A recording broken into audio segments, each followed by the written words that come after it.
I prepare my lessons, I usually read it, just read it and don't do anything, just read it, and then the next day I'll work on it, and then the next day I'll start writing it. Well, this week I had prepared it, and Wallace and I had dinner together. Well, we were sitting at the table with him Wednesday night, and I said, Wallace, you know, this lesson that I'm teaching has got 2 verses. 2 verses? Yeah, I got 2 verses, because he was complaining one time about not having. Well, I thought that was pretty good, that it had 2 verses. Well, then I started reading what I had written. And then I read the scripture again, and it's Matthew 9:20-22. And that sounds like 2 verses. I didn't do much in math. Math wasn't my best course. But you'd think that I could figure that out. Yeah. So as I was reading the lesson last night to come teach today, I looked back and I said, you know, I told Wallace it was 2 verses, but as I read it, it was 20, 21, 22. I said, I think that's 3. So anyway, with 3 verses, here we go. Before you move a little, can you move that mic over just Is that yeah, better? that's fine. Well, it was kind of reverberating back here. I'm I don't know sorry. what it's doing. Maybe they have it turned up too loud or something. No, you don't Is have that to better? take it No, off. you need some. You need a little, but it was, I don't know. See, that was the other thing. I'm not real good at standing in front of a crowd with a mic. About halfway up. Yep, Okay. yeah. Is that Yeah. better? So it'll pick it up on the Yeah. phone. Oh, okay. It's good. All right. The lesson today is sandwiched between Wallace's lesson last Sunday. Wallace had Jairus, the leader of one of the seminaries and one of the synagogues, and his daughter, his 12-year-old daughter, was dying. And the Jairus went to Christ and told him about what it was, and would you go with me and heal my daughter? Well, on the way to that, this lady that we're talking about today came to him. And then she was healed, and then he finished the trip over to the lady. Well, Wallace and I talked about that last night, or Wednesday, when we were not talking about my 2 verses. Our lesson comes between the original movement of the healing the young girl, and fortunately, because of the Synoptic Gospels seeing together, we had this incident covered in 2 other Gospels, Mark and Luke, because the verses that we have here don't explain in detail, or much detail, what had happened to this lady. So in looking at this, I want to talk about her first, and then we'll go to the scriptures and put that together. Because there is a comparison between what Wallace taught last week and what we're talking about today. 12 years connect them on that day. The little girl was 12 years old that was dying. And this lady has had this blood problem for 12 years. So on the one hand, there was a 12-year-old girl at a point of death, and on the other, there was this woman who had suffered a chronic, painful blood disease for 12 years. And the second thing was wealth separated them. The young girl's father, Jairus, was respected, a wealthy member of society in the 1st century Capernaum. Now, when he came to Christ, he had no problem getting there to him. But what about this poor little lady? The lady was impoverished and destitute. Biblical sources do not give us her name, but in the society, she was a nobody. And, you know, we look back at who Christ has healed and what we've talked about in these series of lessons, how Jesus is dealing with the whole society, not just one group. Religion separated them. Jairus was an elected official in the synagogue, and he maintained order during public worship services, and he screened everyone who entered the house of God. The woman was ostracized by her own Old Testament regulations clearly distinguished the clean from the unclean, and her physical condition affected her spiritual standing in the community. She had no standing at all.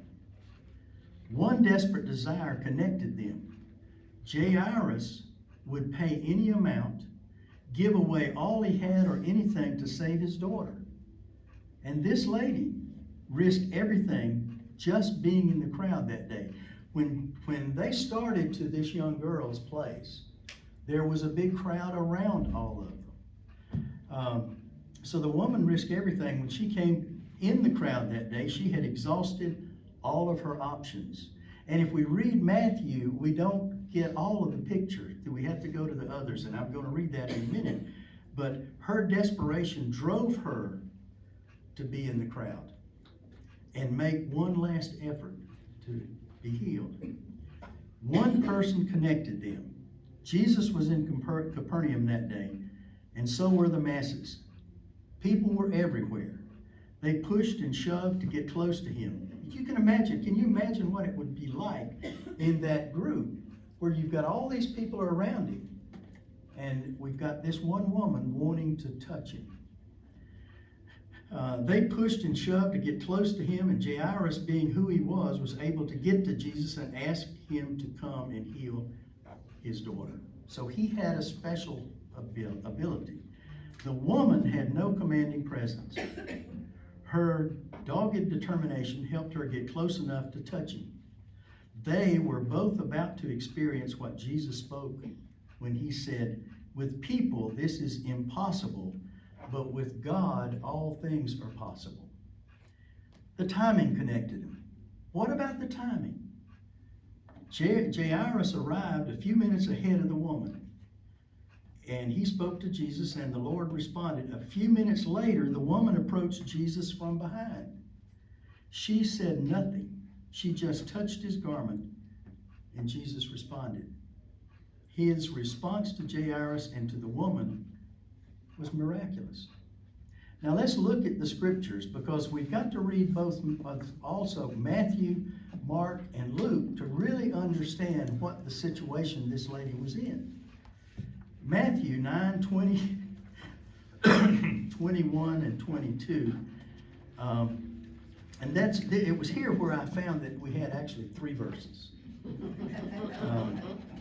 I typed Matthew 20, 22 to 20 to 22, and in typing it, I left 21 number out. I wrote the verse, but I left the number out. So please forgive me for messing up.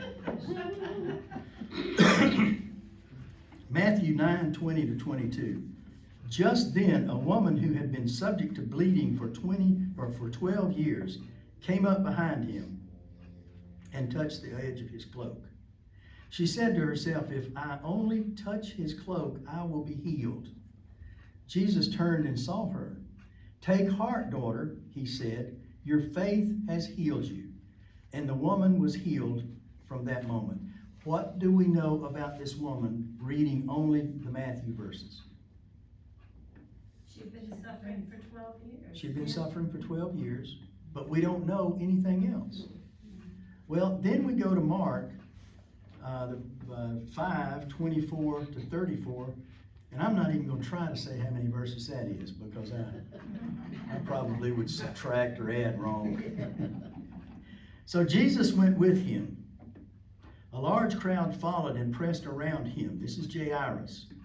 And a woman was there who had been subject to bleeding for 12 years. She had suffered a great deal under the care, and here's what we didn't know in Matthew. She had suffered a great deal under the care of many doctors and had spent all she had, yet instead of getting better, she grew worse. When she heard about Jesus, she came up behind him in the crowd and she touched his cloak, because she thought, "If I just touch his clothes, I will be healed."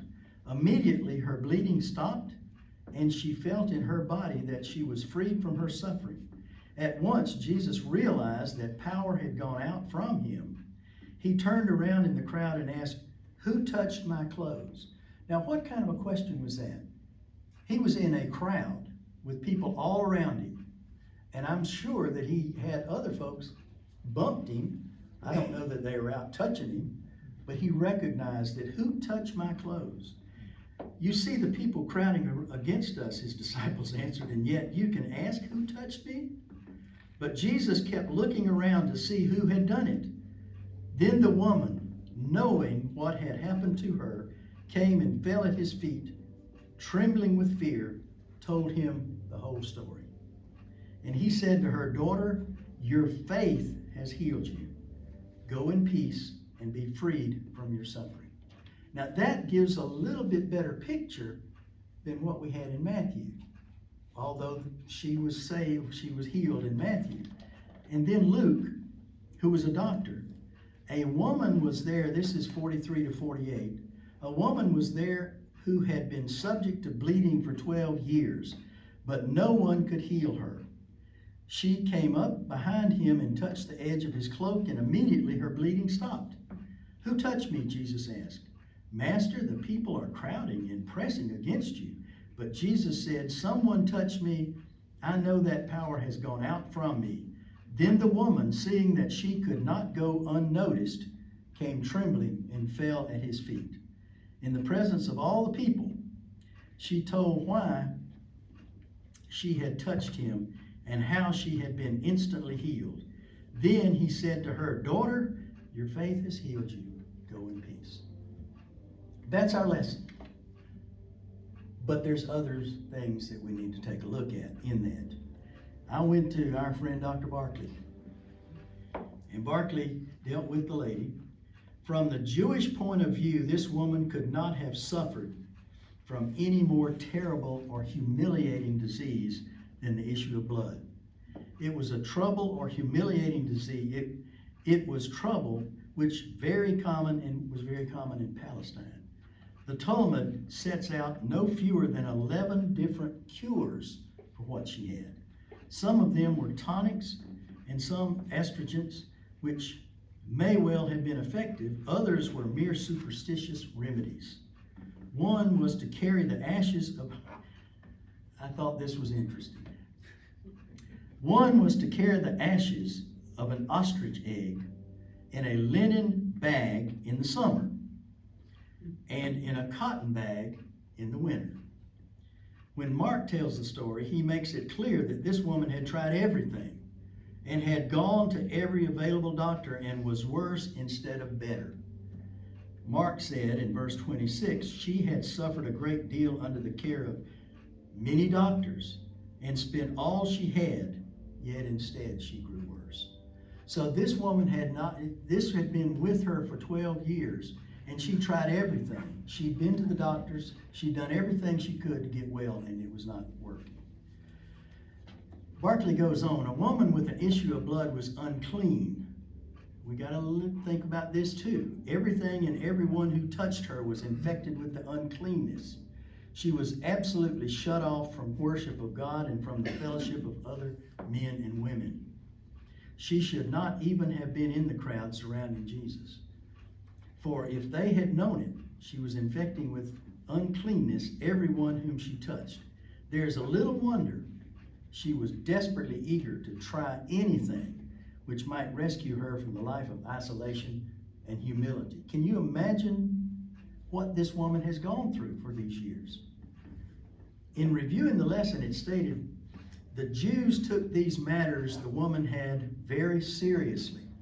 And you got to remember, Matthew was Jewish, and he was writing Matthew.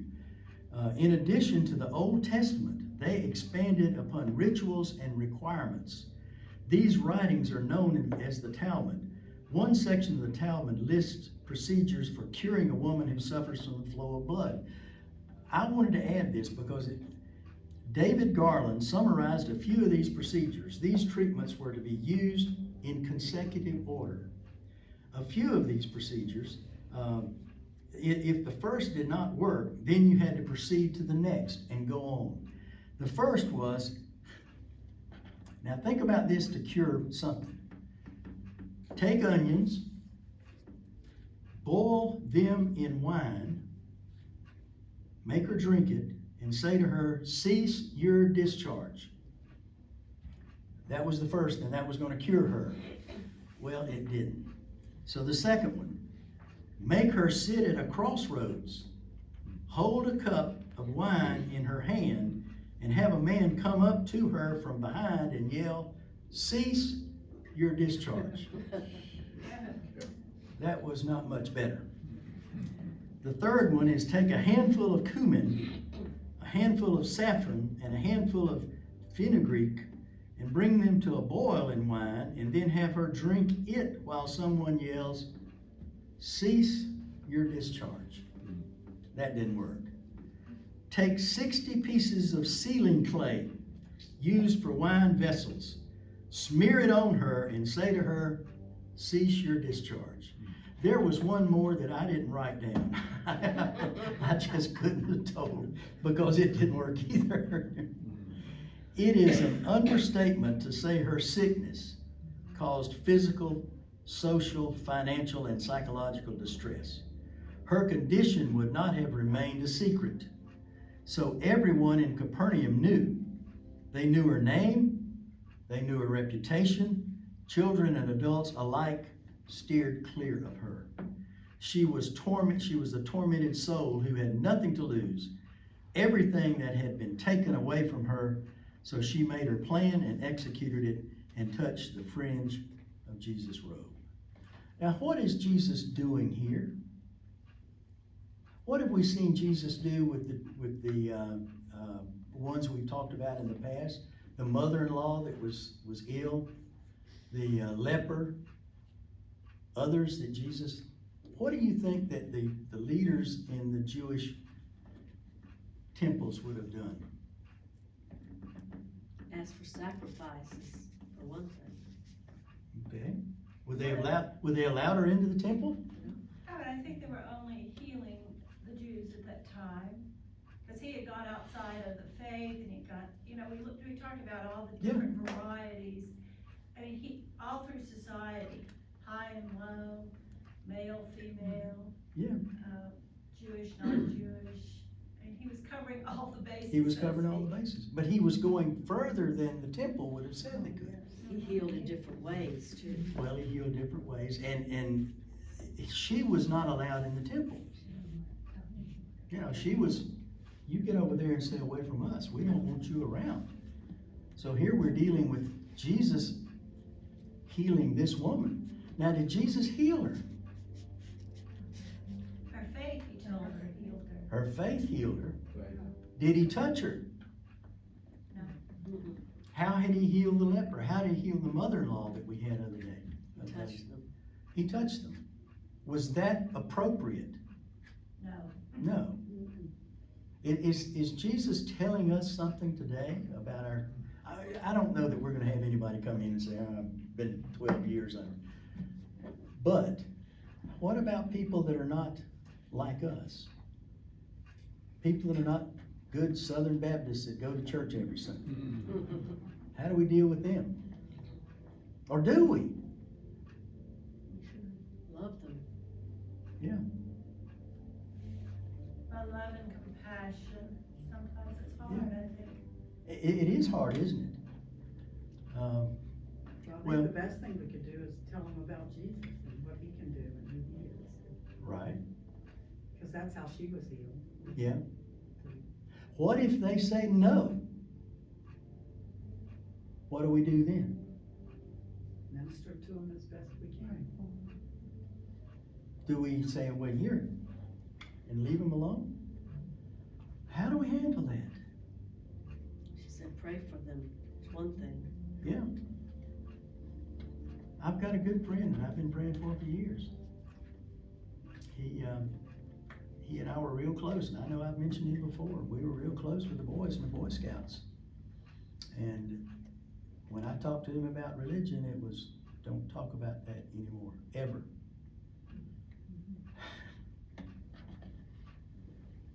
And then we got into a political argument one time, and I think I told you about that, and he wanted me to vote for who he was voting for, and I was going to vote for mine, and he said, if you will vote for this person, I will go to your church 4 times. I said, no, I don't, I don't sell my votes. But I still have hope. We're still talking. She said for herself, if only I touch his cloak, I will be healed. Now what about all those other people that were around him that touched? Obviously they touched him. Well, our lesson says there was a precedent for the woman's action, touching the hem of his garment. Mark 6:56 says, wherever he entered villages or cities or countryside, they were laying the sick in the marketplaces, imploring him they might just touch the fringe of his cloak. And as many as touched it were being cured. The reports about those who did manage to touch the robe of Jesus encouraged her. She knew she should not even be in the crowd that day, for she would be infecting anyone she touched.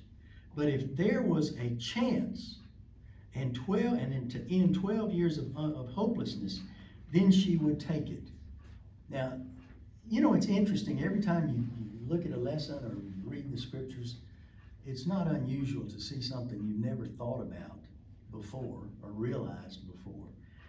But this was something that was new to me, and maybe I'm sure all of y'all know it, but what exactly was the hem of Jesus' garment? A Jewish man wore blue tassels at the four corners of his outer garment.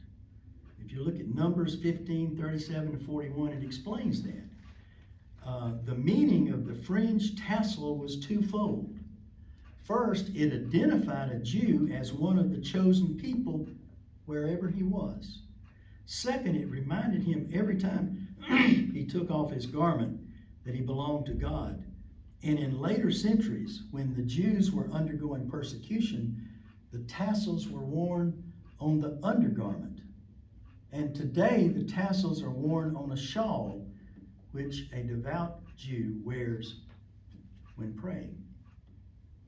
I'm not going to ask you to raise your hand, but did everybody know that? Yeah. I didn't. But I thought it was interesting. And in the lesson that the book was talking about, it explained what that thing was, how it was made, and what it was consisted of. Interesting, I thought. And supposedly that's what this woman touched. And when she touched that, Jesus knew that something had left him. That somebody had been blessed with that. Now, what happened? Look at Luke 8:44. She came up behind him and touched the edge of his cloak, and immediately the bleeding stopped. So she was healed at that point. Now, what does she do at that point? Well, you know, when I taught the lesson on the leper, he was told to go to the priest and explain that he had been cured, so maybe she had to do that, I don't know.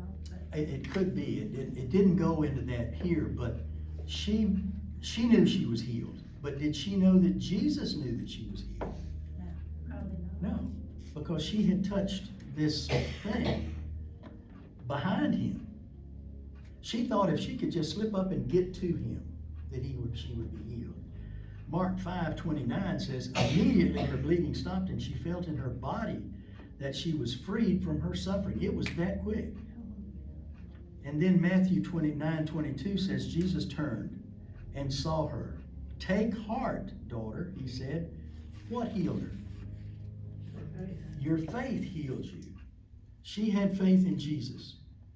And the woman was healed from that moment.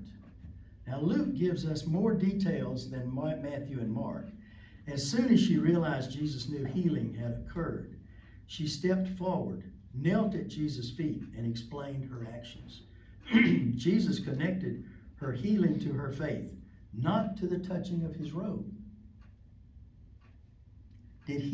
Was he claiming that he had healed her? No. What healed her? Her faith. He said her faith. And in going back through the lesson and looking at all of this other stuff, Barkley and the other. It was how she just, here was the last chance I've got. I've got to go. I've got to try. I've just got one more time, and that's it. Because by this time she had seen all the doctors that she could. She had all the money that she had. It's been spent. She was broke. She was ostracized. She was looked down upon. She couldn't be with a crowd. She couldn't go to the temple. She couldn't do anything. But here was an opportunity, maybe the last that she thought, for me to go and get healed by this man. Another amazing thing to me is that she knew of him, and she Right. knew that he was, his faith, that she would be healed by this person. I mean, she believed that. Yeah. And so that, she went knowing that, you know. Why do you think she knew that? I don't know. Miraculous news probably. Well, spread. what about, here the Jairus, those guys were there, and all of these people were gathered around.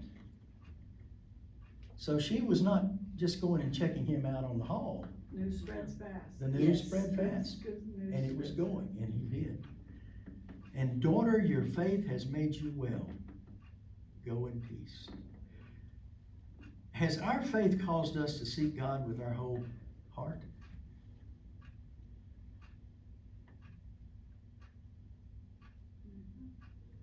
What does that mean? Seeking God with our whole heart. Do we do more than come to Sunday school on Sunday and go to church on Sunday, and come Monday it was... I'm sure all of you can tell stories about people that talk a good game and are not playing the good game.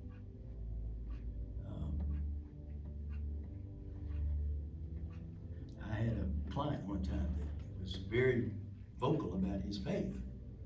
And then when we were trying to resolve the issue, oh, this is not, I said, I don't raise the religion part of it. business.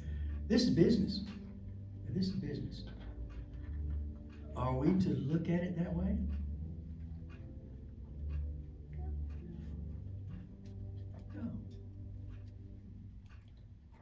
No.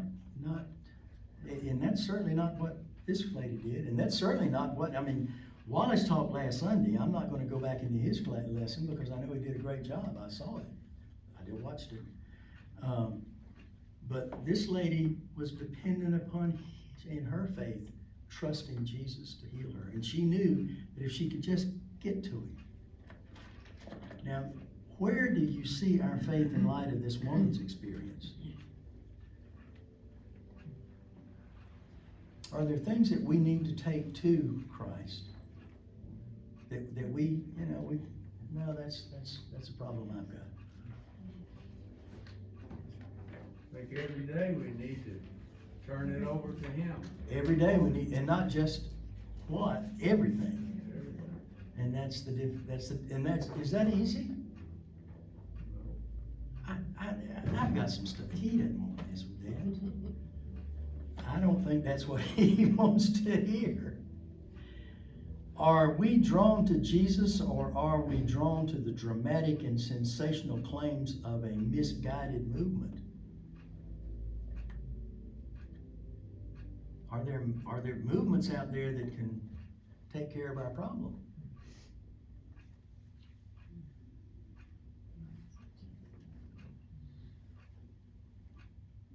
No, must not be. I think there are, but can we trust that God knows what is best, and even when circumstances are difficult to understand? Are there ever times that we look back at things that have happened in our past that we thought were just, this is the end? I've got a real problem here. And then later on say, well, that was really setting me up for what happened here, and maybe it's because I've gotten older. I can look back and say, that was scary. but that was preparing me for this. And then you go to this, and then it's preparing me for that. And isn't that what God is doing with us? Sometimes we don't know how He's dealing with it. So what do we do when we don't know if this is God's idea? Isn't it a matter of trust on our part, of faith on our part? We don't know, but we know that He knows. And do we trust God to meet all of our needs? Needs or wants? I knew you could ask the Yeah, we question. needed Ann's. Needs or wants? I think you're right. Our needs. Now, we've got a lot of wants, and we hope some of those wants fit with some of those needs. But what about that? Do we get them mixed up? Lord, I really want that new car. Janie doesn't want it. So I'm driving my truck. No, isn't that what we're talking about? It's my want, and I don't want the car. But isn't it our want as opposed to our needs? And don't we have to recognize the two of them? Well, anyway, I thought this was an interesting lesson, and when I read it, and I thought, my goodness, I only have 2 verses. Well, and then I found out I had more. I had 3 verses. But it was quite an interesting thing to see what this poor woman had done and how Jesus dealt with those people, and how He dealt with her, and how He's dealt with these others as we go through these lessons. Present-day followers of Jesus should apply the principles revealed in this week's passages, the 3 passages we looked at. Faith is revealed in those involved in these 2 events. The events that Wallace talked about last Sunday, the event we've talked about today, the raising of this daughter, she was healed, and the healing of this sick woman. I thought we really had to look at the sick woman before we started talking too much about her being healed, because you need to see what she had gone through and how long she had suffered with this. And not only, if you just read Matthew, you don't recognize the fact that she had gone to the doctors for those times, and she'd run out of money. And I guess I did kind of understand that with that situation she was kicked out of society. But that didn't stop her. She just kept coming with that faith. Anything else? How did she find out about Jesus? I don't know. I mean, everybody, apparently, he was the talk of the town. He must have been the talk of the town, because he had all of these people. She didn't have the Bible to read. She did not have the Bible to read, and she didn't have any emails from anybody. So But she found out about. She found out about Jesus. How do we find out? How do we find out? Somebody tells us. Somebody tells us. My mother and my father and my grandmother talked to me. But how do we ever have the opportunity to share that with somebody? Every day. Every day. Every day. Is it the way we share? Does that matter?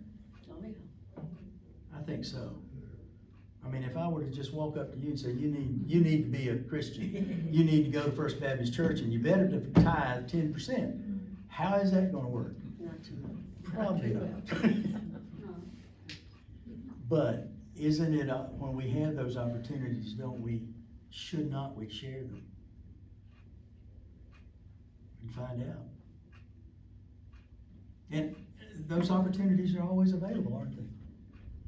And that's what this woman had learned, where he was and who he was. And, it talked about the lesson about all of these people and that knew about her. And I'm not sure where they got that, because I looked at the other scriptures and, the 3 things there. But I guess if she'd been kicked out of the temple, that people knew and knew who she Well, it was. shows you the power of, spreading the word, because they didn't have any other way. That's true. They had no other way, and so look at, we've been watching the Chosen series, and to watch the numbers of people that are coming to see Jesus because they had heard about him, and that's the only way then Mhm. there was.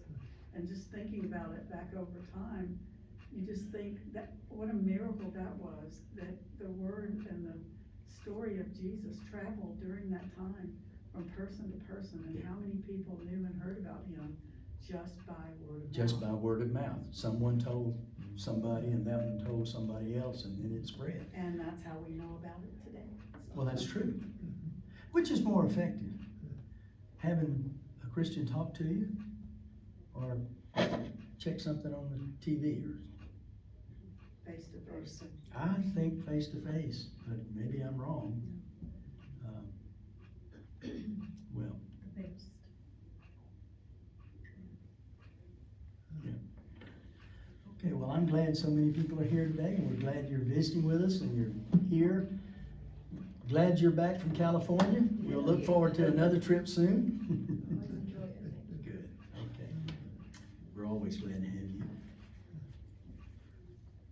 All right, let's close. Father, thank you for this lady's testimony to us. Watch what has happened to her and how you dealt with her and how she dealt with the situation. Thank you so much that we have the opportunity, and please help us take that opportunity to share your word with others. Be with us now. In Christ's name we pray.